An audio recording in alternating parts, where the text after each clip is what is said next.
Chers amis internautes, bonjour. Bonjour parce que cette émission est enregistrée aujourd'hui, mercredi, pour une diffusion demain, jeudi 27 novembre à 20 h comme d'habitude. Alors, je suis très heureuse aujourd'hui de recevoir un invité remarquable, Maître Roland Sanviti, qui nous expose les liens entre le crime organisé, la démocratie et la justice. Bonsoir, Maître. Oui, bonsoir Jackie, bonsoir. Alors, merci d'avoir accepté mon invitation si spontanément. Disons à nos amis internautes qui ne vous connaîtraient pas encore, bien que vous soyez déjà intervenu sur TV ADP avec notre ami Claude Janvier, pour qui nous avons une pensée très particulière aujourd'hui. Tout à fait. Rappelons donc à nos amis que vous êtes avocat au barreau de Paris depuis quelques dizaines d'années. Oui. Vous avez été enseignant dans le cadre de l'Institut de criminologie de l'Université Panthéon-Assas à Paris 2. Vous dirigez l'association Justice et démocratie qui œuvre à promouvoir une institution judiciaire adaptée aux enjeux contemporains. Vous avez fondé le prix Giovanni Falcone, on en parlera en fin d'émission, attribué à cette année en avril 2025 au colonel Florian Manet, dans un contexte lié aux enquêtes spécialisées, au cyberespace et à la criminalité maritime. Et puis, vous êtes également l'auteur de plusieurs ouvrages, un essai sur la démocratie au pouvoir en 1994, peut-être la couverture va apparaître à l'écran, qui est une analyse des institutions démocratiques du pouvoir et des liens entre justice et démocratie. Si la régie veut bien montrer les couvertures des ouvrages, je l'en remercie. Un autre ouvrage qui est L'avocat face à deux mondialisations. Merci Eric. Les entreprises et les mafias en 2021, le rôle de l'avocat dans un contexte de mondialisation, en particulier la mondialisation des entreprises et des réseaux mafieux. Vous nous direz dans quelles circonstances vous avez été amené à écrire cet ouvrage qui est paru en 2021. Et puis très récemment, Guerre de conquête à l'aube du troisième millénaire, aux éditions Bernard Giovanangeli.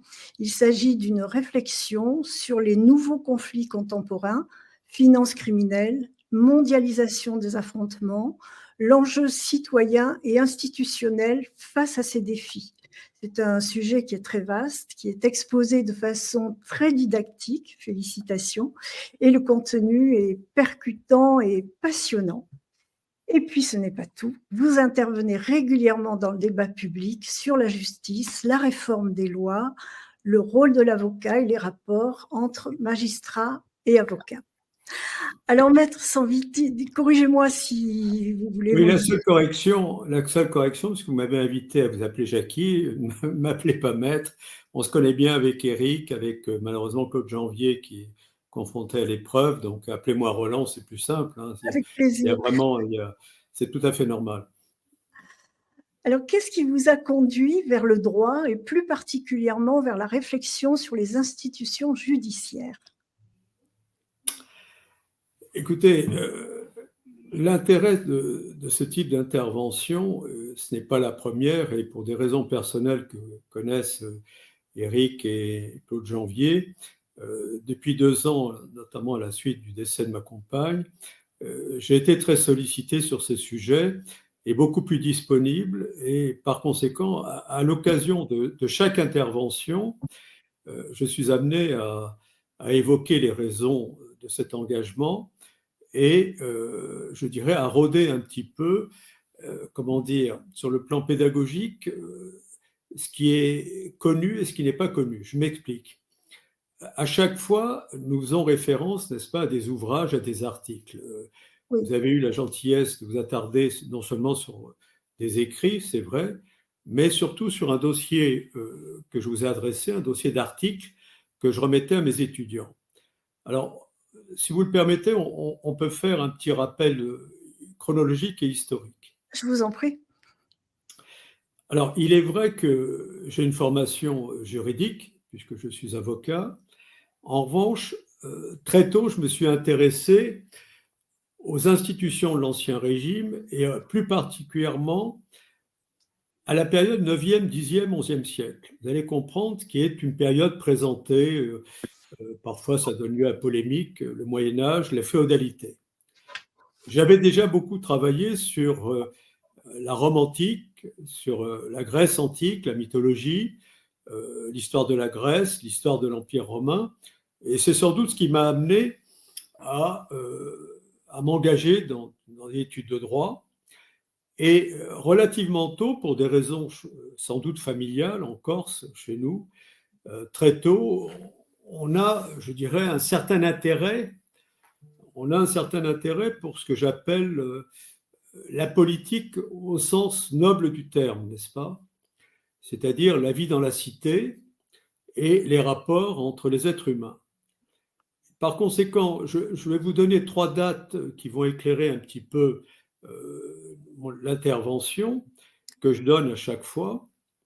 En 72, je rédige un mémoire sur la régionalisation, tout simplement parce que je suivais, et c'est encore d'actualité, des mouvements autonomistes en Corse, n'est-ce pas?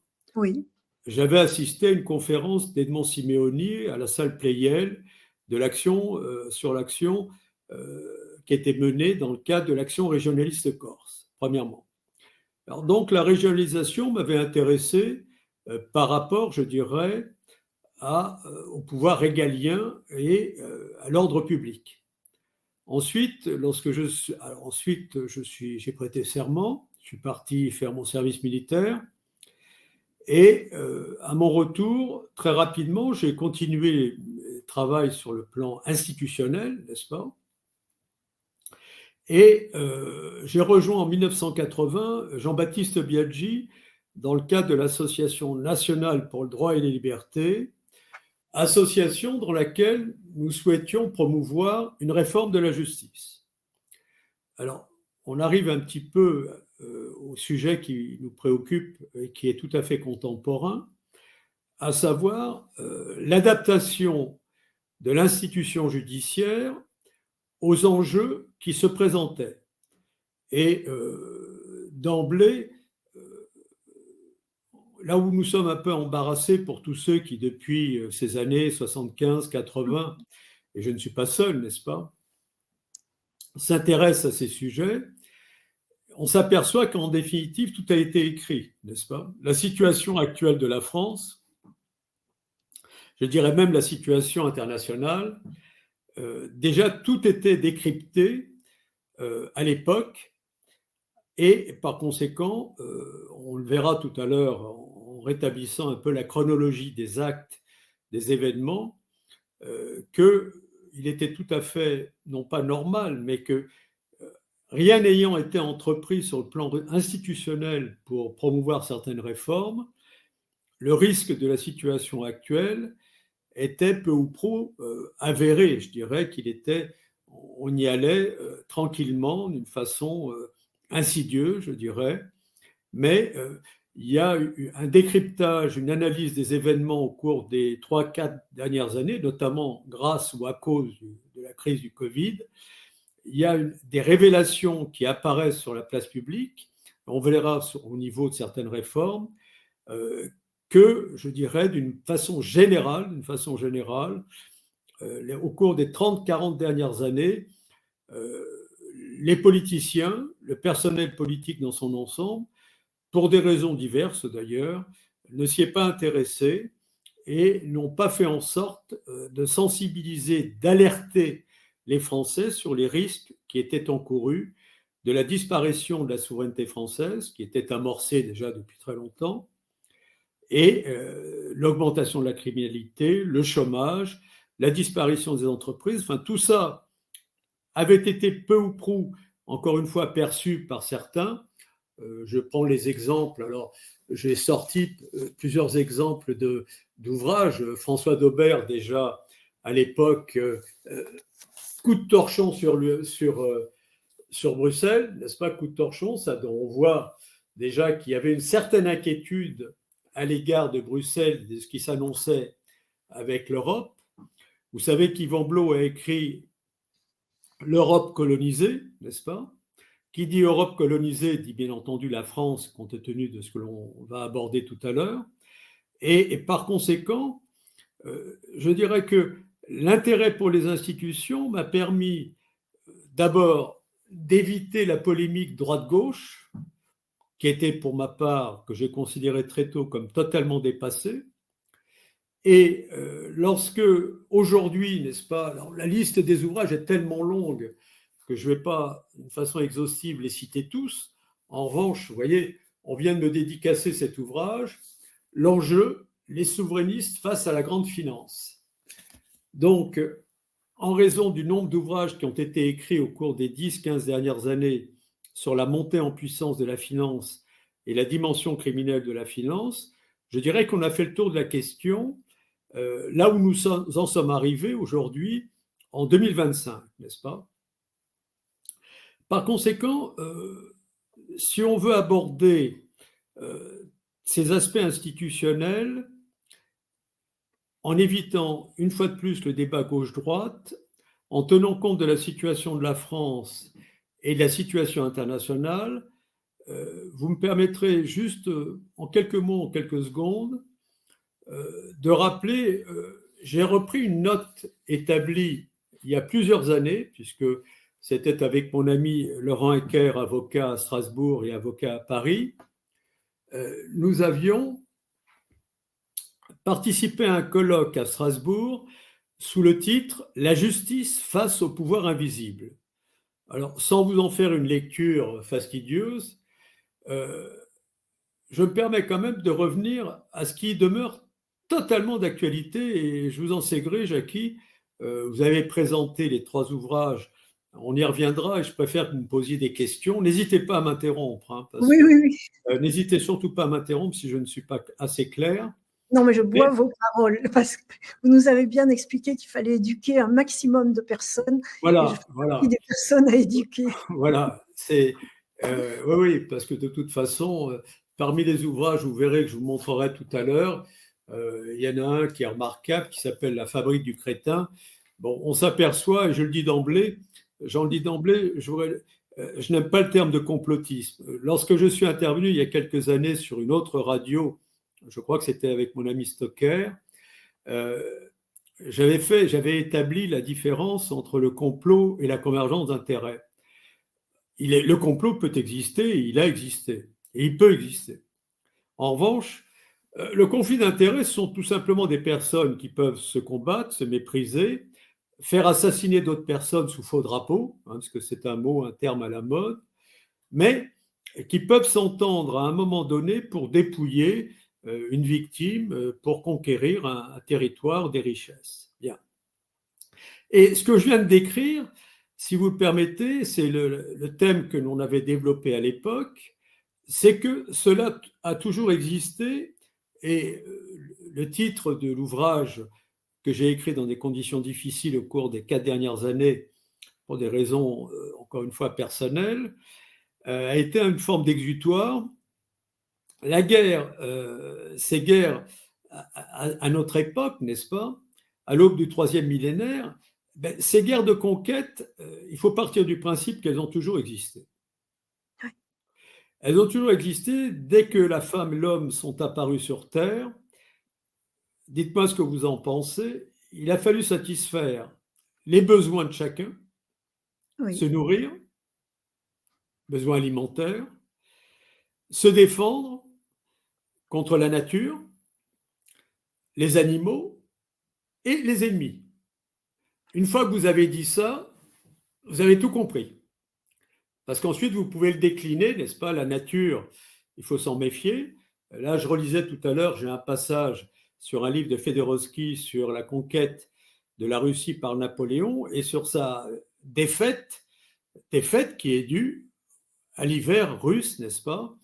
Et on voit à quel point la naïveté, l'inconséquence aujourd'hui du conflit et des prétentions de certains d'aller s'attaquer à la Russie dans le contexte actuel constitue, c'est même plus une erreur, une hérésie. Mais ce n'est pas le sujet. mais Simplement, cette quête de la satisfaction des besoins alimentaires, mais également des pulsions. oui. Alors, pardon pour cette interruption, mais comment, concevez-vous quand il y a un groupe de personnes qui aspirent à une démocratie juste pour chacun des individus qui composent la société, est-ce qu'il n'y a pas malgré tout l'émergence de quelques personnes qui ont une personnalité particulièrement plus forte que celle des autres et qui veut prendre le leadership à juste titre ou pas?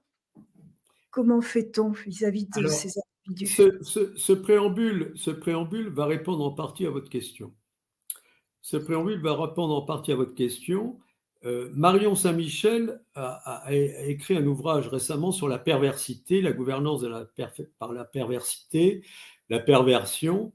Et je relisais son ouvrage afin d'établir une note d'accompagnement pour en assurer la diffusion. La notion de perversité, on parle souvent d'hommes pervers, de psychopathes, de malades mentaux. Je crois qu'il faut distinguer la notion pathologique, le diagnostic pathologique, n'est-ce pas, des malades mentaux, ça peut exister. Mais vous avez tout à l'heure, pourquoi j'évoquais la satisfaction des besoins et des pulsions, eh bien, vous avez une inégalité à la naissance qui transparaît sur le plan intellectuel, des facultés intellectuelles, sur le plan des facultés physiques. Et la question que vous posez à l'instant des institutions de la démocratie, c'est que revenir aux sources, n'est-ce pas, de l'humanité, vous apercevez que rien n'a changé. Ce qui a changé, ce sont les technologies, ce sont les armes, les moyens, mais vous allez voir qu'on revient, on revient sur Terre pour des raisons que je l'expliquerai tout à l'heure. Oui. La satisfaction des besoins et des pulsions, alors il est évident que, vous le dites à l'instant, il a fallu des chefs de guerre à toutes les époques, n'est-ce pas? Et il a fallu qu'il y ait une minorité qui soit entraînée par un homme. Quel était… Alors, là, je vais faire une petite digression. Sous réserve de votre accord ou de ce que vous pouvez en considérer, enfin, je veux dire, votre propre opinion, je dirais. Oui. Il est évident que nous avons tous des postulats, des préjugés. Oui. Il y a deux préjugés qui s'opposent déjà, pour l'avoir constaté au travers de toutes les émissions, et je suis intervenu en 90 sur Radio Courtoisie comme directeur d'émission. J'ai réalisé 30 émissions sur la justice et 10 émissions à peu près sur le système de santé qui s'effondrait. Nous étions en 1990. Donc j'ai été confronté à des libertaires, oui, à des monarchistes, avec des groupes, qu'ils soient francs-maçons, etc. Et par conséquent, vous avez deux attitudes. Vous avez l'attitude de ceux qui considèrent que par leur naissance, par leur origine ethnique, raciale même, pourquoi, lorsqu'on travaille sur ces sujets, c'est une approche universitaire, n'est-ce pas, que nous avons. Hein. Elle n'est pas du tout ancrée dans un mouvement politique quel qu'il soit. Elle est essentiellement institutionnelle. Donc, vous pouvez avoir ceux qui considèrent qu'ils sont le peuple élu, on y croit ou on n'y croit pas. Vous pouvez considérer qu'il y a ceux qui, comme à l'époque, et on le voit ressurgir, sont une race supérieure, n'est-ce pas, l'époque nazie.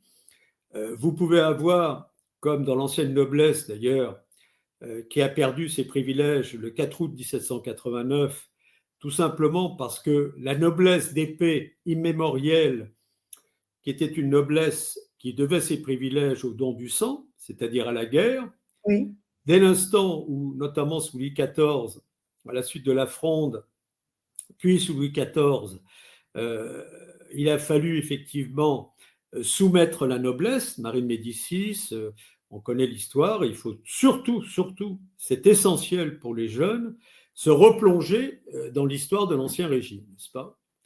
Et par conséquent, le jour, et vous le voyez réapparaître aujourd'hui, le jour où vous avez des privilèges, des avantages, que vous n'avez plus les risques et que vous usez en quelque sorte de vos prérogatives de pouvoir au détriment du peuple, eh bien, cet abus de pouvoir, cet abus de droit va entraîner ou des révolutions, ou bien, le pire dans une démocratie, l'avènement au XXe siècle de ce que j'appelle le système mafieux. Le système mafieux va régner à la fin du XXe siècle et au début du XXe siècle. C'est ce qui règne au niveau mondial, n'est-ce pas? Peu ou prou, alors là je le répète, ça dépend des pays. Giovanni Falcone considérait qu'on ne pouvait aborder la Sicile, par exemple, l'existence de Cosa Nostra, de la mafia sicilienne, qu'en adoptant, c'est dans son livre d'ailleurs, lorsqu'il est interrogé par Marcel Padovani, dans son livre Cosa Nostra, on ne peut adopter encore une fois cette démarche que sur le plan anthropologique. C'est très très important. C'est très important. Par conséquent, même si je fais un peu de digression, la réponse à votre question passe nécessairement par deux approches. Premièrement, une approche chronologique et historique. L'Ancien Régime, et là je reprends la note que j'ai sous les yeux puisque j'avais fait un petit tableau. Oui. Ah, Roland, on ne vous entend plus. Ces besoins. Voilà, c'est Vous revenu. m'entendez plus? Si, ça y est, c'est revenu. Ça y est? C'est revenu, tout va bien. Quels sont les moyens? C'est très important, très important. N'hésitez pas encore une fois à m'interrompre. Quels sont les moyens, dès les premiers jours de l'humanité, pour asseoir son pouvoir et satisfaire les besoins et les pulsions des uns et des autres? On va partir du principe, mais ce principe n'est pas admis par tous, que le pouvoir, lorsqu'il s'est installé, lorsqu'il a été sacralisé d'une manière ou d'une autre, institutionnalisé, c'était celui d'assurer la protection de son propre peuple et de le mener à la victoire dans les guerres de conquête. Oui. Je suis désolé, mais si vous mettez, vous adoptez ce principe, vous constatez qu'il n'a pas changé au XXe ni au XXIe siècle. En revanche, vous pouvez avoir un pouvoir qui en abuse non seulement au détriment de son propre peuple, mais a fortiori au détriment des peuples qui vont être vaincus. Donc, vous allez avoir à toutes les époques des révoltes. Et comment acquérir ce pouvoir? Alors, tout d'abord, et je crois qu'on peut revenir au Code d'Hammurabi, je crois que c'est 3800 ou 4000 ans, vous vous rendez compte, 3800 avant Jésus-Christ. 3800 avant Jésus-Christ, déjà, il a fallu codifier les rapports humains à l'intérieur de la cité. Vous voyez qu'on n'était pas encore aux 10 commandements. Non, non. Bien. Par conséquent, l'intelligence humaine, déjà, l'organisation de la cité, les rapports humains, l'assassinat, le vol, on n'a pas le temps là d'en faire la lecture, je n'ai pas tous les documents d'ailleurs. En revanche, ce rappel est très très important parce que vous avez une codification des lois et ensuite vous avez l'application et le respect de ces lois. Et là, j'aime beaucoup faire ce type de parallèle. Vous revenez 4000 ans en arrière et vous vous placez en 2025.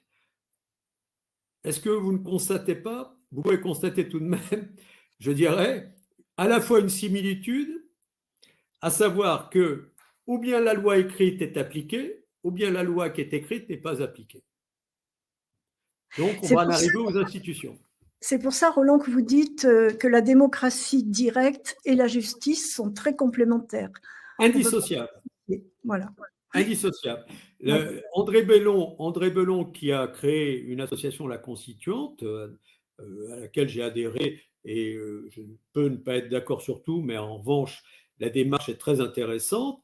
André Belon, qui est polytechnicien, qui a été haut fonctionnaire, député, passionné d'histoire, il faut lui rendre grâce, il a une connaissance de l'histoire qui est remarquable, et notamment de la Révolution française, rappelle toujours, et ça, je crois qu'on y adhère tous, le lendemain, au moment de l'exécution de Louis XVI, sans revenir sur cette période révolutionnaire qui est très riche d'enseignements à tout point de vue, le peuple est devenu souverain. Et nous sommes en 1789. 1789, eh bien, vous apercevez en définitive que l'apprentissage de la démocratie est un long apprentissage, difficile, avec des hauts et des bas, mais aujourd'hui, la France a perdu sa souveraineté. Par conséquent, les Français n'ont jamais atteint ni un niveau de souveraineté et encore moins de démocratie, n'est-ce pas? Il y a eu un semblant de démocratie au travers de la représentativité, qui est plus ou moins aujourd'hui remise en cause, notamment depuis les Gilets jaunes. Mais pour revenir toujours à cette petite chronologie, à ce petit rappel historique, je rappelle que le pouvoir, encore une fois, assurer la paix dans la cité, conquérir les richesses des vaincus. Ça a toujours été dans l'histoire de l'humanité. Et ça se répète aujourd'hui. Ce sont les formes qui ont changé. Et ce pouvoir, et vous verrez que rien n'a changé, ce pouvoir, comment il a été acquis, comment le conquérir, à l'intérieur même de la cité, puis à l'extérieur. Vous avez deux moyens. Premier moyen, l'assassinat. Vous prenez l'histoire de France, vous prenez l'histoire d'Angleterre, les Stuarts, Henri VIII, les intérêts des princes en présence, des nobles, et vous retrouvez en Angleterre, comme vous retrouvez en France, des assassinats sous des prétextes peu ou prou également peu religieux, d'intérêts financiers, d'intérêts personnels dynastiques, n'est-ce pas? On va y venir tout à l'heure. La même chose aujourd'hui. Hein. Et c'est la même chose aujourd'hui, merci Jackie, c'est tout à fait ça. Donc vous avez l'assassinat, et alors l'assassinat, là j'y viendrai, faites-moi penser si j'oublie tout à l'heure, oui. J'ai rédigé une note que j'ai soumise aux militaires avec lesquels je travaille, aux magistrats. Quand passe-t-on de la criminalité à la guerre? Et la deuxième forme de conquête, le deuxième moyen, je dirais, d'atteindre, de conquérir le pouvoir, alors il y a eu des guerres civiles, c'est la guerre. La guerre, effectivement, eh bien, on ne va pas y revenir, on ne va pas le développer trop longtemps ici, mais la guerre, qui est pour moi ce que j'appelle la forme la mieux accomplie, c'est la forme la mieux accomplie du non-droit. C'est-à-dire que si on raisonne en termes d'institution et de démocratie, on se réfère nécessairement à des constitutionnalistes, à des professeurs de droit. Le professeur Georges Burdeau déclarait « L'État et le droit sont consubstantiels l'un de l'autre ». Je répète, le droit et l'État et le droit, c'est-à-dire qu'ils n'existent pas l'un sans l'autre. Très, très important. Pourquoi ? C'est ce que dit Yvan Blot, que vous aimez bien citer, quand il dit « La loi est l'expression de la volonté générale ». Parfait. Exactement. Exactement. Voilà. C'est-à-dire que… C'est un article que vous m'avez adressé. Et pour moi, qui ai beaucoup travaillé sur les institutions de l'Ancien Régime et sur la noblesse de l'Ancien Régime, la noblesse immémoriale, on ne pouvait monter dans les carrosses du roi sous Louis XIV. Il y avait une liste qui était établie de ceux qui étaient justement de noblesse immémoriale, et une des favorites de Louis XIV lui avait dit « Rappelez-vous, sire, que je suis de plus vieille extraction de noblesse que vous-même », parce que je ne vais pas citer son nom, mais toujours est-il qu'elle prétendait que sa noblesse remontait à une époque bien plus ancienne. Et également, petite anecdote, un ancêtre de Talleyrand est en discussion avec son roi à l'époque, et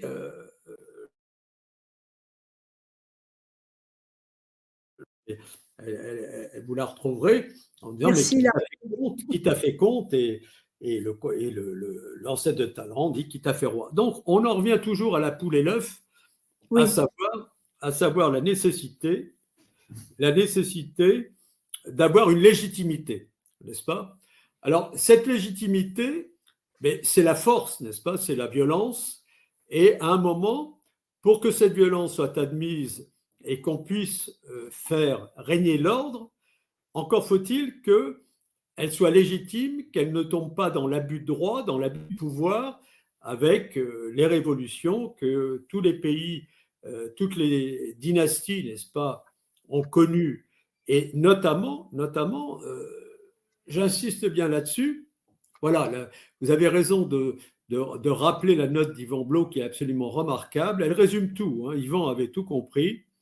Il est décédé en octobre 2018 et nous avons recréé à la suite de son décès une association pour promouvoir la démocratie directe en France, puisque moi je l'avais rejoint en 1989 dans son association pour promouvoir la démocratie directe, n'est-ce pas? C'est votre association Justice et Démocratie. Non, alors excusez-moi, je n'ai pas apporté de correction tout à l'heure.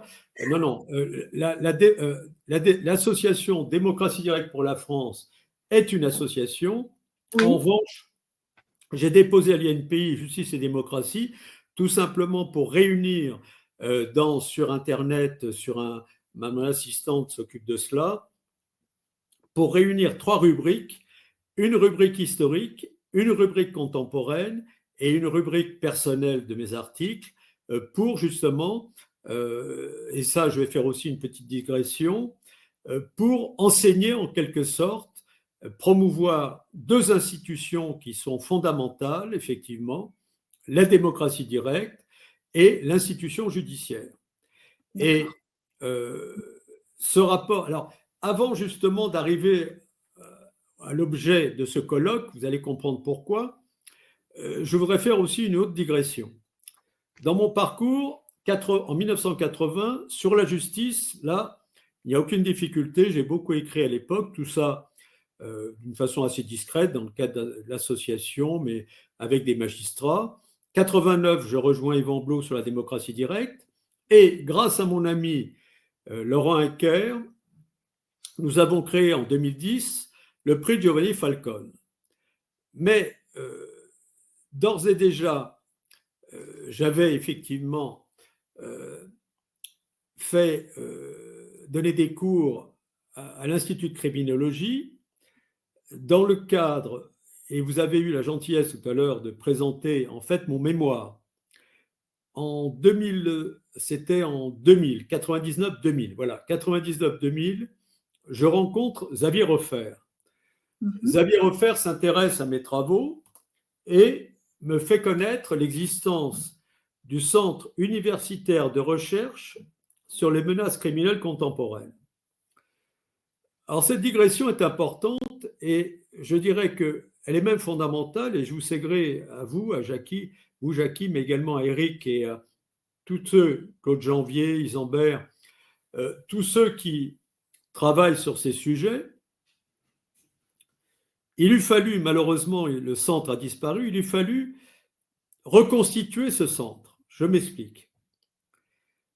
Ce centre universitaire de recherche sur les menaces criminelles contemporaines était dirigé par François Haut, qui était directeur des études, maître assistant à l'Institut de criminologie en droit pénal. Nous étions dans le cadre de l'université Panthéon-Assas, et par Xavier Hofer, dont l'expertise en matière de terrorisme et de criminalité n'est plus à faire. Il est certainement un des plus compétents aujourd'hui en France. Donc, ils avaient créé ce centre. Je me suis inscrit pour un diplôme de 3e cycle et ils ont eu, je dirais, j'ai eu la surprise, ils ont eu l'amabilité de me confier, c'est-à-dire que pendant 8 ans, la première année, j'ai suivi les cours.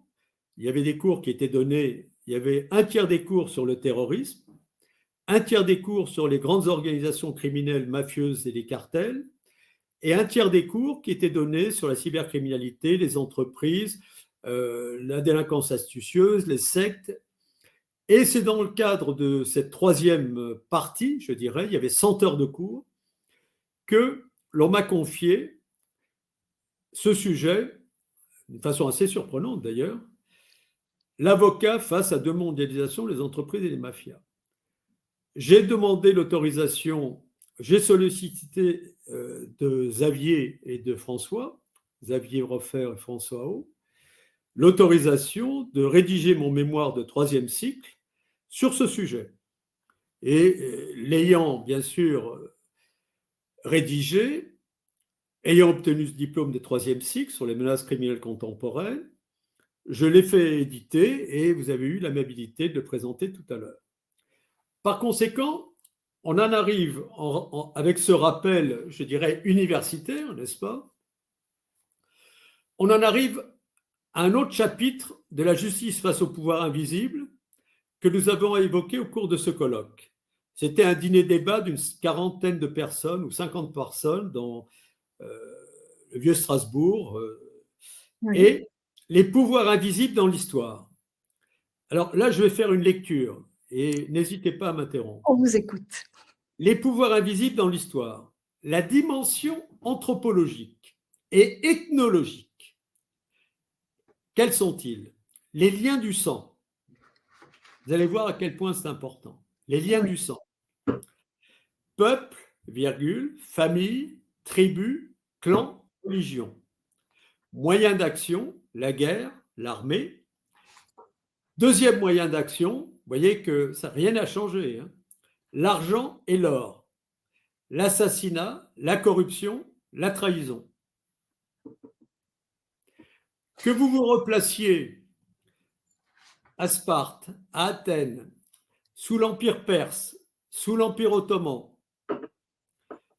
et que vous vous replaciez au XXe siècle, excusez-moi, mais je ne vois pas grande différence. Ah oui, vous vouliez revenir sur justement le passage de la criminalité à la guerre. Alors on va y arriver, on va y arriver. Donc, ça, je rappelle quels sont, j'ai failli dire les ingrédients, les paramètres à prendre en considération pour atteindre le pouvoir lorsqu'on travaille sur les institutions. Je rappelle toujours que les institutions, l'intérêt pour les institutions est double. Premièrement, les institutions s'inscrivent dans la durée. Elles dépassent la vie humaine. Elles vous donnent une direction, pendant plus ou moins longtemps d'ailleurs, et elles ont deux vocations. Les institutions ont une vocation incitative et une vocation dissuasive. N'est-ce pas? Oui. La loi, le code pénal est dissuasive, n'est-ce pas, la sanction du crime, du vol, des atteintes à l'ordre public et aux personnes. Mais Roland, est-ce que les lois ne sont pas faites pour être toujours dépassées à un moment? On va y venir, on va y venir. Vous allez voir comment elles sont dépassées. Je vais répondre tout de suite à votre question. Avant qu'elles soient dépassées, Jackie, admettez, reconnaissez avec moi, il y a un petit passage obligé. Il faut bien qu'il y ait un peu la paix. Je veux dire, celui qui est parvenu au pouvoir, qui a assuré, comment dire, la préséance de ses lois sur son peuple et sur les pays vaincus, comment ça s'appelle? Ça peut s'appeler un empire.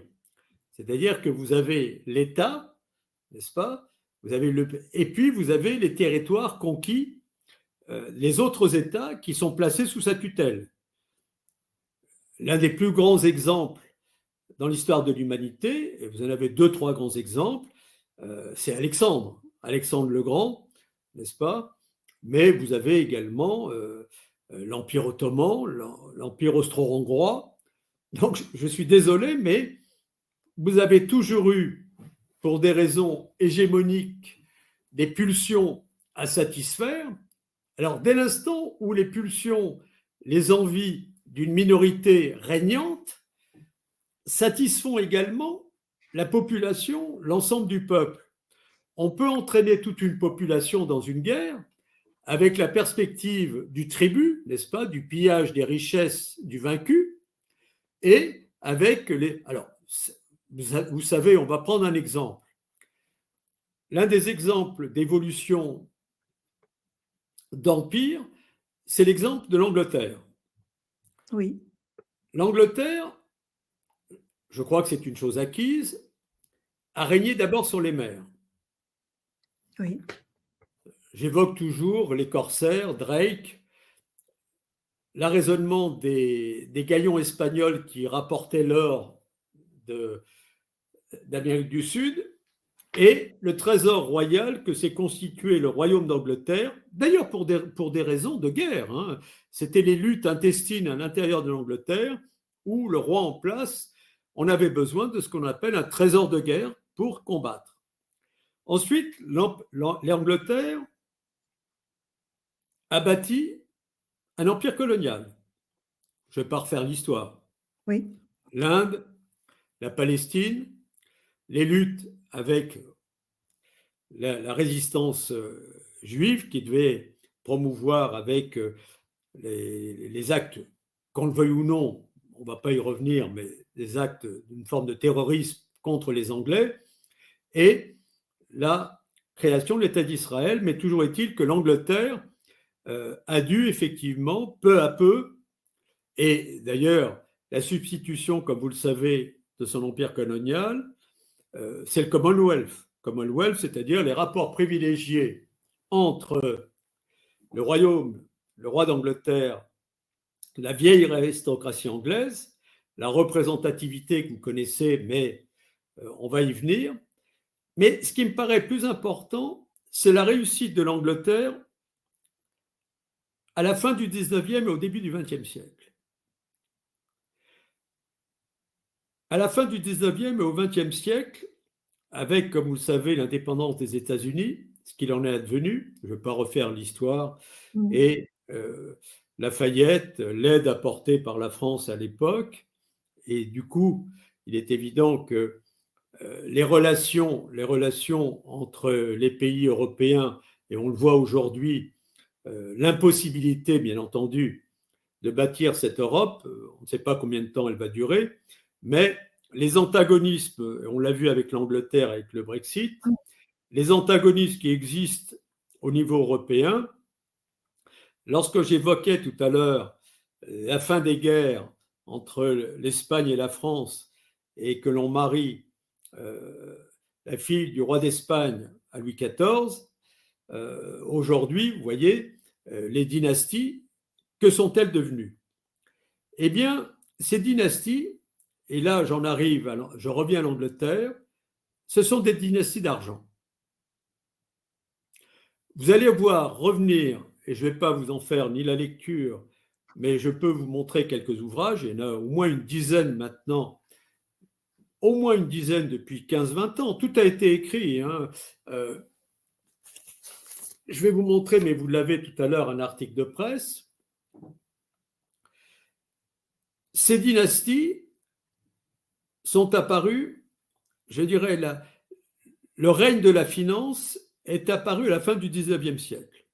Je m'explique. La Révolution française, comme vous le savez, a bouleversé l'ordre qui existait en Europe. Et Jean Tullard, dans un ouvrage consacré à Napoléon, a le mérite de rappeler que lorsque l'on accuse Napoléon d'être un fauteur de guerre, en réalité, voilà, merci beaucoup. Cet article est remarquable. Je dirais que ceux qui accepteront de lire État, mafia et transnational comme Laurent Enfoire, je dirais que mes explications sont non pas vaines, mais tout est écrit. C'est un article de 2000, vous vous rendez compte, c'est un article de 2000, et je vous remercie, Jackie, de le présenter. Il répond tout à fait à vos questions, on va y venir. Par conséquent, reconstitution d'un empire par notamment l'Angleterre au travers de la City. Vous savez que la Banque d'Angleterre a été fondée à la fin du XVIIe siècle, oui. En 1680, enfin à la fin du XVIIe siècle en Angleterre, et la montée en puissance de la finance avec la City, vous la voyez apparaître comment? Premièrement, deux crises financières majeures aux États-Unis en 1896-97, des banques s'effondrent. Semble-t-il, quand vous prenez l'histoire des banques et de la finance aux États-Unis, vous voyez apparaître le nom de Morgan, lequel aurait plus ou moins, dans son intérêt certainement, sauvé le système bancaire américain.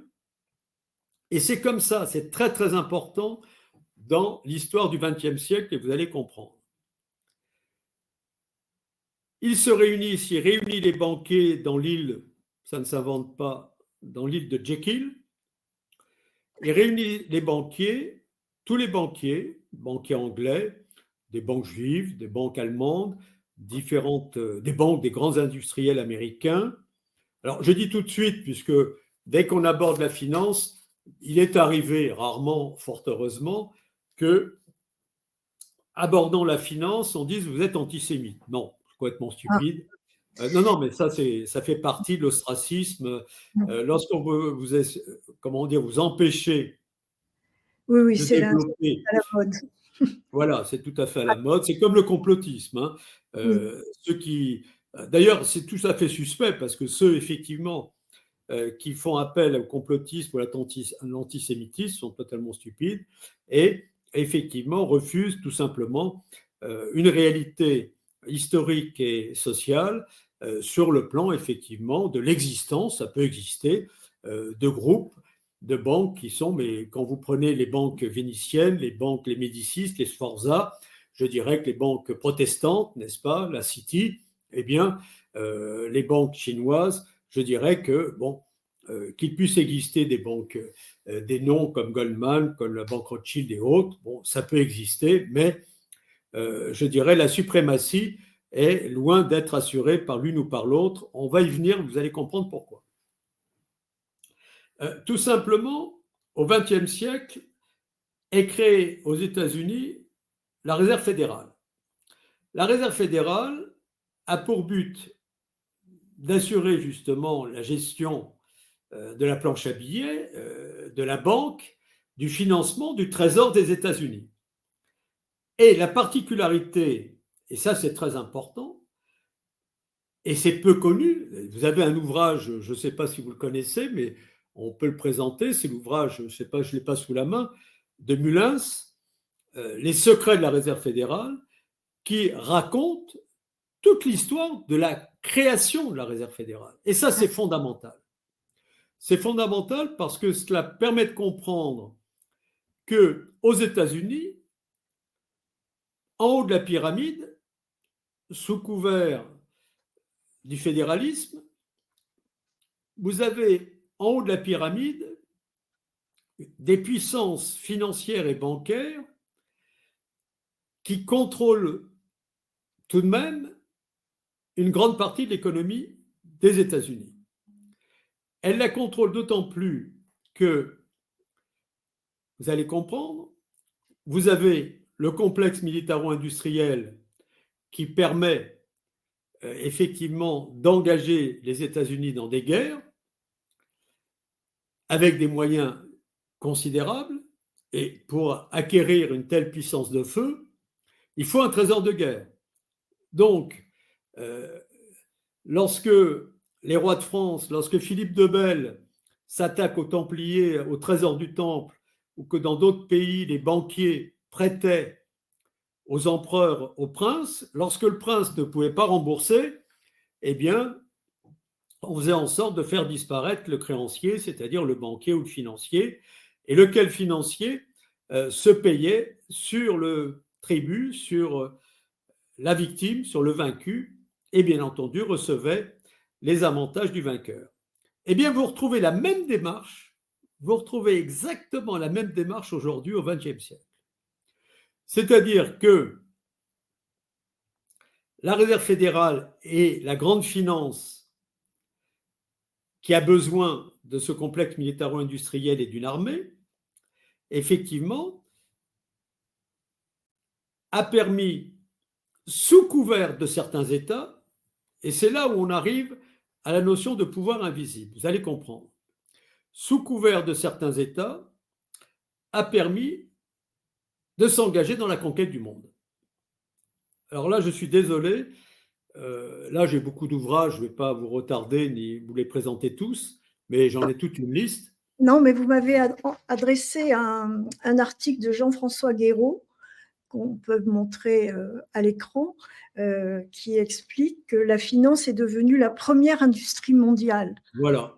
Et à partir de là, toutes les dérives qui Voilà. vont jusqu'aux scènes de crime. Voilà. Alors, vous allez comprendre. Donc, Là, on va arriver, si vous voulez, à ce que j'appelle. Donc, vous avez la City, la Réserve fédérale et les banques et les établissements financiers. Vous allez comprendre. J'évoquais tout à l'heure la notion de pouvoir invisible. Au XXe et au XXIe siècle, admettons que nous avons toujours en présence sur ce champ de bataille à l'échelle de la planète, nous avons toujours des familles régnantes oui, qui veulent conserver leur suprématie, leur pouvoir. Familles régnantes, vous prenez la liste des pays, et avec effectivement une constitution qui permet également une certaine forme de démocratie, hein, je ne le nie pas, mais tout de même, ces familles régnantes ont conservé, au travers de la finance, et là j'insiste bien là-dessus, ont conservé un très très grand pouvoir. Certaines même ont fait de ce pouvoir, je dirais, leur souveraineté qu'ils ont vendue pour en faire des paradis fiscaux, par exemple. oui, Bien. Et vous avez effectivement, alors vous avez vu apparaître dans les pays du Golfe, grâce au pétrole, n'est-ce pas, des principautés, des empires, je dirais, financiers, puisqu'il est évident que les pays du Golfe qui se sont enrichis sur le pétrole ont acquis une puissance financière considérable, considérable. Et étant donné leur culture, leur religion, on voit apparaître dans la seconde partie du XXe siècle et surtout au début du XXIe siècle, ce que l'on pourrait appeler d'ailleurs, hein, l'un des historiens avait écrit les ressentiments de l'histoire. Moi, j'y crois beaucoup. Ça va me permettre d'ailleurs une petite digression. Les ressentiments de l'histoire, c'est-à-dire qu'un peuple vaincu, un jour se venge.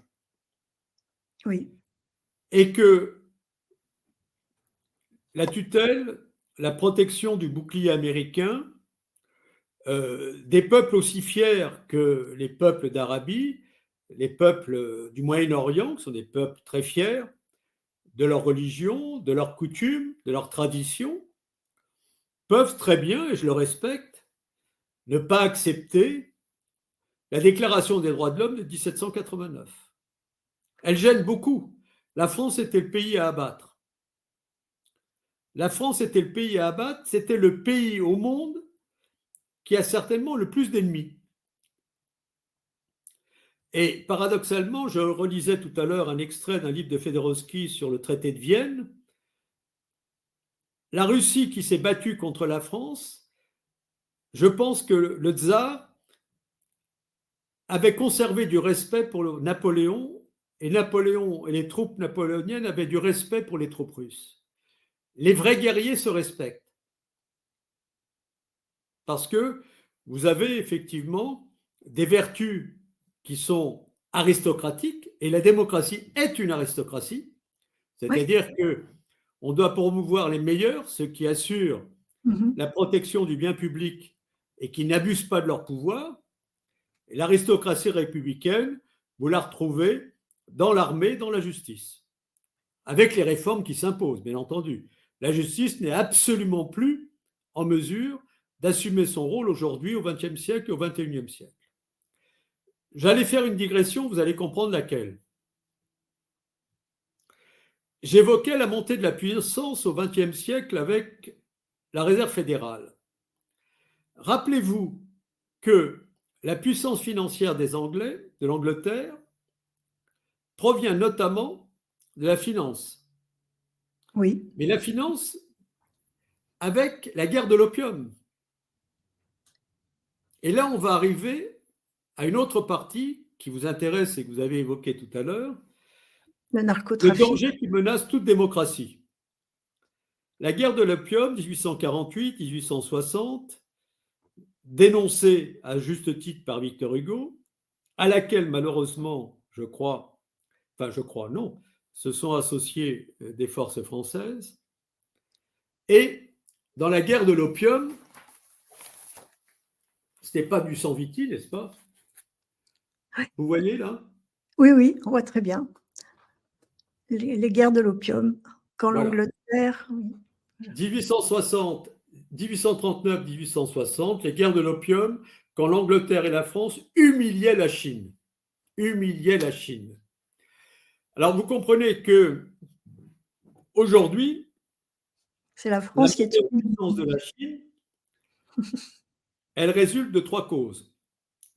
Premièrement, une évolution politique interne sur laquelle on ne peut pas s'attarder, mais qui a concilié une forme de nationalisme, de patriotisme, de tradition, avec une évolution de ce qui a été le Parti communiste, et une démographie qui leur permet quand même de mettre face aux autres forces 1 milliard, plus d'1 million, 1 milliard 300 millions d'habitants.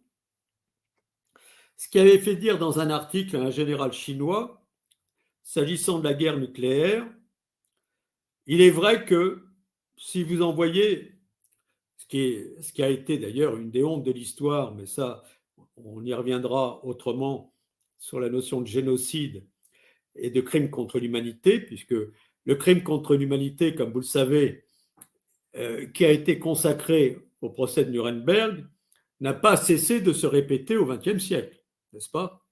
Sous diverses formes. Oui. Et c'est le vainqueur qui, bien entendu, stigmatise l'adversaire pour justifier son crime sous diverses raisons sur lesquelles on ne va pas s'attarder. Mais toujours est-il que la Chine, ce général chinois disait, ben, vous envoyez une bombe sur la population chinoise, c'est vrai. Je ne sais plus quel était le nom de ce général. Nous encourons le risque d'avoir 200-300 millions de morts. Et si nous envoyions la même bombe nucléaire sur les États-Unis, on peut se poser la question de ce qui va rester de la population américaine. Oui.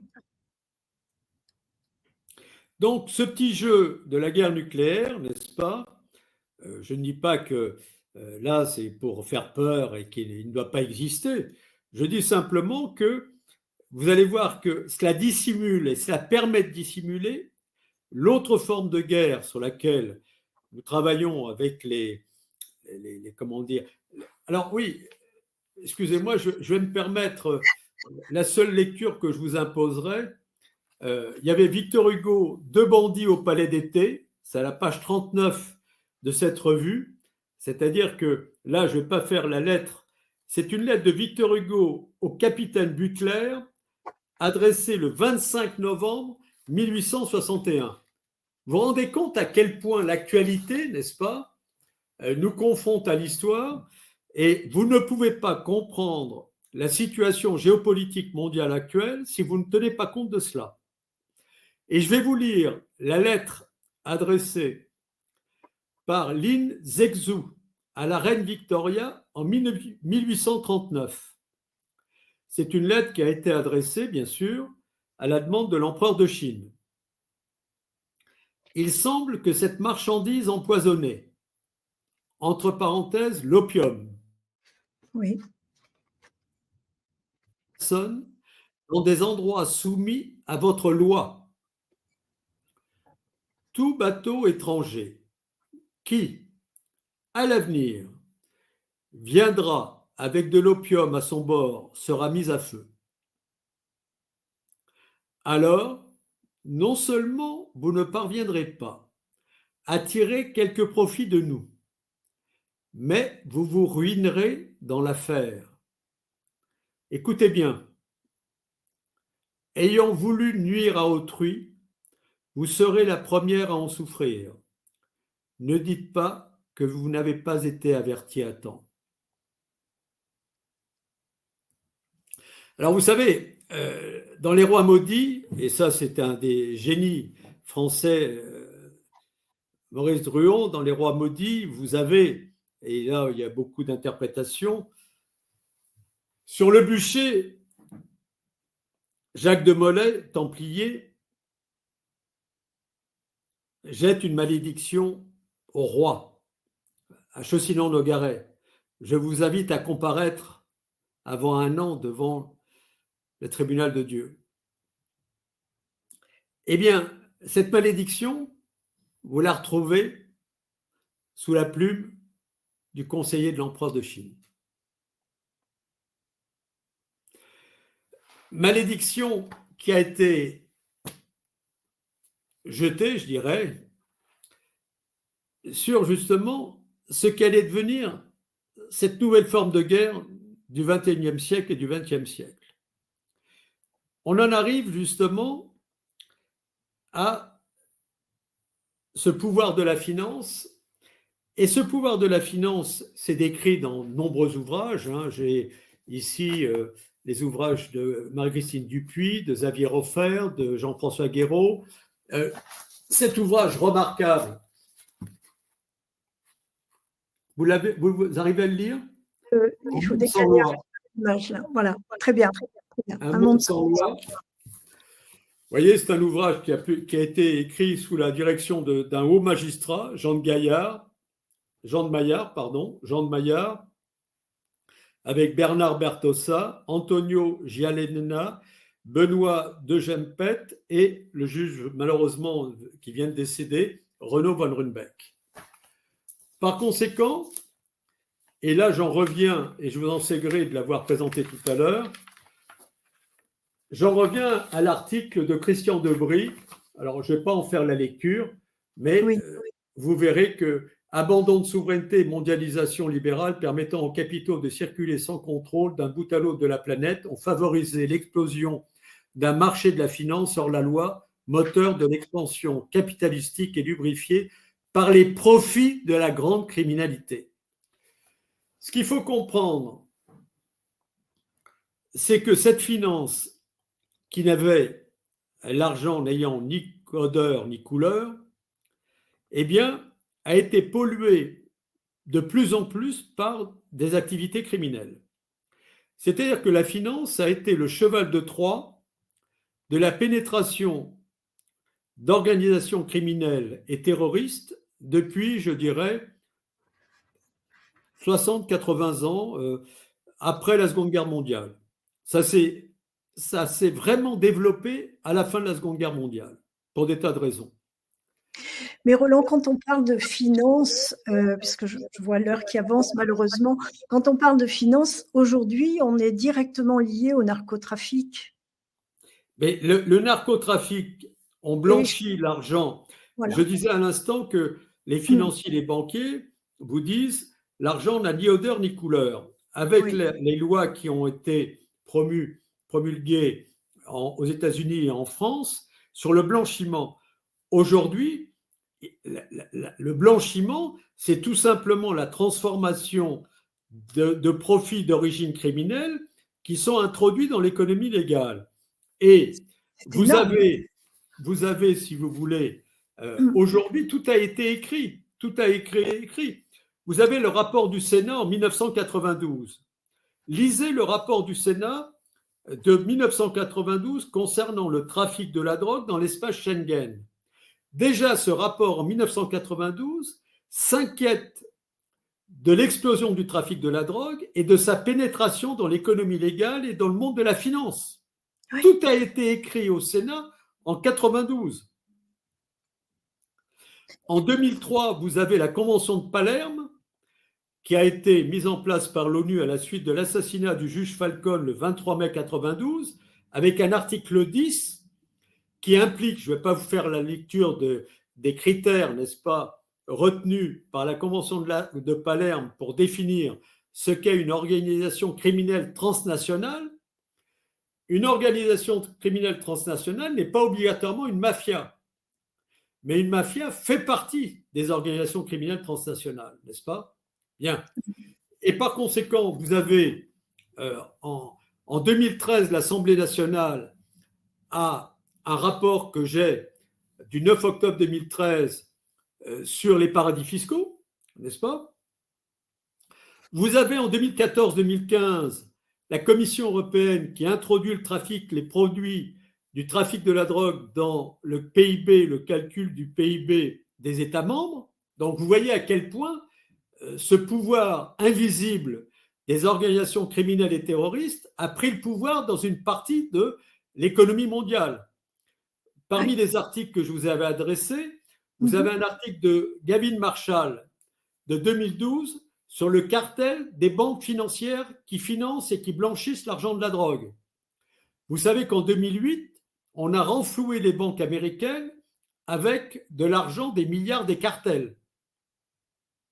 Et les banques ont été condamnées à payer quelques amendes tout à fait ridicules et disproportionnées. Comment pensez-vous qu'on peut lutter contre ces narcotrafiquants? Pour citer un exemple du mois dernier, il y avait ce qui a fait dire à François Molins, qui était l'ancien procureur général de la Cour de cassation, qui lui a fait dire que la menace du narcotrafic était supérieure à celle du terrorisme. Et le fait divers que je voulais évoquer, c'était les prévenus d'une vaste affaire de trafic de cocaïne qui ont été relaxés et l'argent a été mis sous scellé et il a finalement été rendu aux narcotrafiquants au prétexte que les policiers avaient consulté les dossiers en dehors des dates qu'ils avaient demandées auprès de la compagnie, en Martinique entre la Martinique et la métropole. Alors, ma question, est-ce qu'on peut considérer que c'est ainsi qu'on peut mener la guerre contre les narcotrafiquants? Si on invoque des vices de réponse, non, mais vous venez de donner la réponse, Jackie. Les sujets sur lesquels nous travaillons depuis des années, et aujourd'hui tout arrive en même temps, vous avez un rapport du Sénat de 2024 qui arrive, n'est-ce pas, 92-2024, je me dispenserai de tout commentaire. Vous avez un projet de loi sur la prise illégale d'intérêt qui est en discussion. Écoutez l'audition de Roberto Saviano. Roberto Saviano, nous lui avions remis le prix Falcon en 2010. Je ne sais pas s'il l'a su, puisqu'il est sous protection devant le Conseil de l'Europe à Strasbourg. Lorsque nous avons créé le prix Jeremy Falcon, nous avons décerné à Saviano, qui avait écrit l'ouvrage Gomorrah, le prix Jeremy Falcon. Mais ce qui est très important, c'est que vous écoutez également, j'ai écouté l'audition au Sénat, délinquance financière et journalisme d'investigation, en mars 2025. On a écouté notamment Fabrice Arfi et Frédéric Ploquin. Tout ce que nous disons depuis tout à l'heure, ils l'ont rappelé, à savoir, premièrement, que le maillon auquel il faut s'intéresser et auquel on commence à s'intéresser, c'est le maillon, si vous voulez, supérieur, financier et la banque. Puisque tout cet argent qui provient du trafic, n'est-ce pas, vous avez des petits soldats qui sont des trafiquants, qui se payent sur la vente de la drogue, par conséquent, ils sont très très bien rémunérés, et cet argent remonte sur des places financières, entre les mains, si vous voulez, avec des intermédiaires, une déperdition qui a été analysée, qui peut être de 10, 15 ou 20% suivant les secteurs. Vous avez une déperdition de 10, 15, 20%, mais par exemple, on évaluait, je vous donne un exemple, le coût de la criminalité en France a été évalué en 2010 par un professeur d'économie, 150 milliards par an. Aujourd'hui, on dépasse les 220, 230 milliards si vous prenez chacun des paramètres, chacun des postes de la criminalité et conséquences directes et indirectes, on est à plus de 220, 230 milliards par an. Par an, ce que coûte la criminalité en France. Vous avez le rapport du juge Prats. Le coût de la fraude sociale, plus de 100 milliards par an. N'est-ce pas? Par conséquent, vous avez donné la réponse, Jackie. Nous ne sommes plus sur le terrain de la criminalité. Nous sommes sur le terrain de la guerre. C'est pourquoi les réformes, aussi bien la démocratie directe que la réforme de la justice, sont des réformes qui doivent adapter l'institution judiciaire. Nous travaillons sur le rapprochement armée-justice. D'ailleurs, ce que font d'autres pays, n'est-ce pas? Israël, par exemple. Vous avez un ouvrage d'un journaliste israélien, Berkman, sur les assassinats ciblés du Mossad. Lève-toi et tue le premier. Vous avez la CIA sur les assassinats de la CIA. Vous avez eu récemment, on a les forces américaines de lutte, la DEA ou d'autres services de l'armée luttant contre les narcotrafics, ont fait exploser un bateau qui transportait de la drogue, n'est-ce pas? Et vous êtes en présence d'une guerre. Vous n'êtes plus sur le terrain de la criminalité.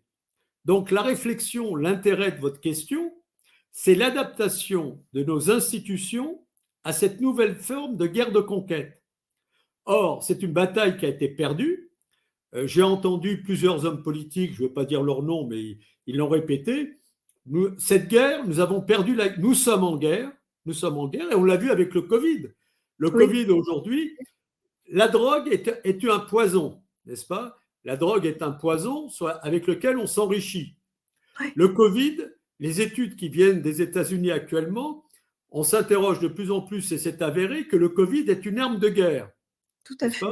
C'est un poison qui a été fabriqué en laboratoire et on ne va pas développer. Et ensuite, il y avait ce vaccin qui est, avec les effets que vous connaissez, qui sont de plus en plus graves et qui sont dénoncés aux États-Unis, qui ont tué des personnes, des femmes, des hommes, et qui ont rendu malades.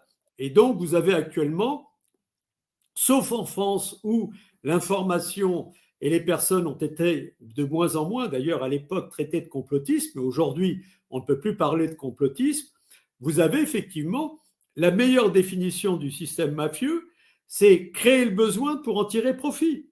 C'est exactement ça. C'est ce qu'on vient de vivre et qu'on vit encore. Voilà. Par conséquent, aujourd'hui, l'intérêt des travaux qui sont menés par des groupes, des magistrats, des policiers, des militaires avec lesquels nous travaillons, c'est une démarche essentiellement institutionnelle qui doit tenir compte de cette réalité qui aujourd'hui, je n'ai pas pu vous montrer tous les ouvrages, mais tout a été écrit. Tout a été écrit. Là, vraiment, il suffirait de prendre quelques heures pour parcourir, non pas lire, mais lire les ouvrages de Jean-François Guéraud, de Jean de Maillard, de Marie-Christine Dupuy. Vous vous rendez compte que vous avez, regardez, vous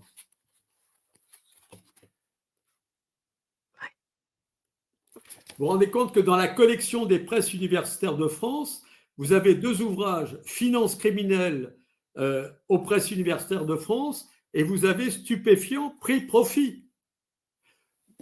Vous vous rendez compte que le commissaire Pellegrini a écrit il y a plus de 20 ans 3 ouvrages. Oui. Demain, la guerre civile, la France vulnérable, banlieue en flammes. Donc, par conséquent, tous ces phénomènes criminels qui sont en fait, qui s'intègrent dans le cadre d'une guerre de conquête avec de nouvelles armes, je termine là-dessus. Est-ce que j'ai encore 5 minutes? 5 minutes, oui. Je voulais justement vous demander comment, pour l'avenir, donner plus de légitimité à la justice dans ce contexte. Non, mais il faut pas. La justice est une autorité, articles 64 et 66 de la Constitution. Elle doit être un pouvoir indépendant. Nous sommes pour une Cour suprême et en partie élue par le peuple, et nous sommes pour un garde des Sceaux élu au suffrage universel qui ne fait pas partie du gouvernement. Il y a des professeurs de droit constitutionnel, je ne suis pas tout seul, qui sont pour cette réforme de l'institution judiciaire, n'est-ce pas? Qui sont pour cette réforme. Et il est évident que tant que vous n'aurez pas un pouvoir judiciaire, vous n'aurez pas. Alors, vous n'aurez jamais un système parfait. Mais lorsque vous entendez les critiques par certains journalistes des procès Fillon, Le Pen, Sarkozy, ils parlent d'un dossier qu'ils ne connaissent pas. Ils critiquent pour des raisons justifiées ou pas justifiées un dossier qu'ils ne connaissent pas. Et par conséquent, dès l'instant où les Français pourront apprécier eux-mêmes par l'élection de certains juges, ce qu'avaient voulu d'ailleurs les révolutionnaires et ce qu'a empêché à l'époque les réformes, notamment napoléoniennes. Bien, mais on était à une autre époque. Il faut effectivement que, aujourd'hui, dans la Constitution, soit écrite l'existence d'un pouvoir judiciaire. On revient à la théorie des 3 pouvoirs de Montesquieu, on n'a rien inventé. Le pouvoir est un poison, et si vous n'avez pas un contre-pouvoir institutionnel, avec l'aide de l'armée, pour protéger les juges, vous vous rendez compte que depuis quelques années, vous avez une arrestation de personnes qui avaient commandité d'assassiner un juge récemment. En Belgique, des narcotrafics avaient envoyé une photo d'un appareil à viande, à découper la viande, en disant « si vous ne faites pas ce qu'on vous dit, on va passer votre enfant, votre adolescent, on va le passer à la moulinette à viande ». Bon, vous avez effectivement, dans un ouvrage sur l'abolition de la peine de mort, des témoignages de personnes qui avaient assisté à des exécutions capitales et qui en sont sortis complètement effondrés, qui vomissaient. Mais quand vous prenez les tortures infligées par des organisations, des cartels, par des terroristes, par des trafiquants de drogue, qui, je ne vais pas décrire ici les tortures qu'on leur inflige, eh bien, je pense que si on passait dans une salle d'audience, n'est-ce pas, les tortures infligées à certaines victimes d'organisations criminelles, c'est au peuple, c'est aux citoyens français de dire quel type de peine doit-on appliquer. Et nous ne sommes pas, encore une fois, nous avons dépassé le stade de la criminalité. Il ne faut pas qu'un juge reçoive comme menace, ce qui est le cas, nous savons où vos enfants vont à l'école. Oui. Que faites-vous? Si vous êtes magistrat et que vous êtes molesté à la sortie du tribunal, vous avez des rapports de l'USM sur les représailles contre les magistrats en 2015. Si vous avez des magistrats auxquels on fait savoir que l'on connaît leur habitation, là où ils habitent, là où leurs enfants ou leurs petits-enfants vont à l'école, que faites-vous quand vous devez rendre une décision qui concerne des trafiquants de drogue? Donc, aujourd'hui, malheureusement, l'actualité et ce que vous dites et ce que vous décrivez, c'est tout simplement, je dirais, la conséquence des 100 dernières années, une montée en puissance de la finance, la pénétration d'organisations criminelles et terroristes dans la finance et le pouvoir qui est pris par une finance criminelle, je dirais, puisque effectivement, alors cette finance criminelle permet, c'est vrai, d'acheter des hommes, d'acheter des entreprises, de piller. Vous ne pouvez pas lutter à armes égales lorsque vous avez un trésor de guerre qui provient d'activités criminelles. Vous détruisez l'économie d'un pays. Oui. Alors, dans ce contexte très délétère, quel message adresseriez-vous aux jeunes avocats ou aux citoyens qui sont soucieux de justice? Mais tout simplement, à la suite des Gilets jaunes, ils ont découvert le rythme, n'est-ce pas? Nous travaillons sur ces sujets en l'adaptant à la France, la démocratie directe. Pourquoi? Parce qu'il appartient à chaque citoyen de pouvoir proposer une loi. Elle va donner lieu à discussion pendant 6 mois, 1 an, avant de justifier ou de mériter d'être soumise au vote, à la votation. Elle peut être prise par l'Assemblée nationale, c'est une possibilité, elle n'est pas fermée. En revanche, c'est fondamental qu'il y ait effectivement la mise en place dans la Constitution de la démocratie directe. Mais le second volet, et vous l'avez rappelé à juste titre tout à l'heure, Jackie, les deux institutions sont indissociables, ça c'est certain. L'existence d'un pouvoir judiciaire, c'est-à-dire que l'apprentissage de la démocratie passe par la souveraineté du peuple et des citoyens qui doivent pouvoir contrôler les décisions qui sont rendues. La motivation d'un jugement doit être accessible au commun des mortels. N'importe quel dossier, qu'il soit politique, l'ancien juge Gallo a écrit un ouvrage remarquable, Les assassinats judiciaires politiques de Fouquet à Fillon. Alors, vous pouvez dire la même chose pour Le Pen, pour Sarkozy, je n'en sais rien. Mais tant que vous n'avez pas un pouvoir judiciaire placé sous le contrôle des citoyens, vous avez toujours le risque d'une justice partisane, soumise, politisée. Oui. Le risque ne sera jamais nul. Oui. L'erreur est humaine. Vous voyez? Oui.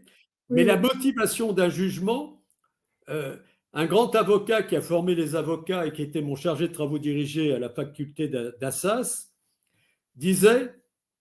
Jean-Claude Vogt disait, la motivation d'un jugement, ce sont les excuses du juge à la partie qui succombe. Lorsqu'on vous condamne, il faut que les faits, la condamnation, la motivation soient étayés par des preuves, des présomptions, une qualification qui soit juste. Vous voyez? Si aujourd'hui, vous ne qualifiez plus, on va reprendre des citations, on va prendre, prenez Camus qui est cité sans arrêt, mal nommer les choses, c'est ajouter au malheur du monde. Prenez Beccaria, criminologue, philosophe italien. Ce qui compte, ce n'est pas la rigueur de la peine, c'est la certitude de son application. Vous pensez bien que Catherine Ney, la journaliste, il y a 20 ans, disait bientôt on va déchirer les pages du code pénal et on pourra mettre le code pénal à la poubelle. Si on avait appliqué le code pénal depuis 20 ans d'une façon mesurée, mais qu'il avait été appliqué, il est évident qu'on n'en serait pas là. Donc, deux réformes institutionnelles fondamentales, complémentaires, la démocratie directe et la justice. Merci Roland. Merci Jackie, c'est moi qui vous remercie. Parce que j'étais obligée de vous interrompre un peu. Non, mais c'est très bien, excusez-moi. C'était passionnant. Mais merci de nous avoir accordé ce temps de parole. J'espère avoir été relativement clair, mais l'intérêt, c'est que l'intérêt, c'est que la prochaine fois, si je n'ai pas été clair, au moins vous aurez des questions précises qu'il faudra peut-être développer. Avec grand plaisir. Merci beaucoup, Roland. C'est moi qui vous remercie, Jackie, et merci Eric. Merci Eric. Et chers auditeurs, je vous dis au revoir et à très bientôt, à la semaine prochaine.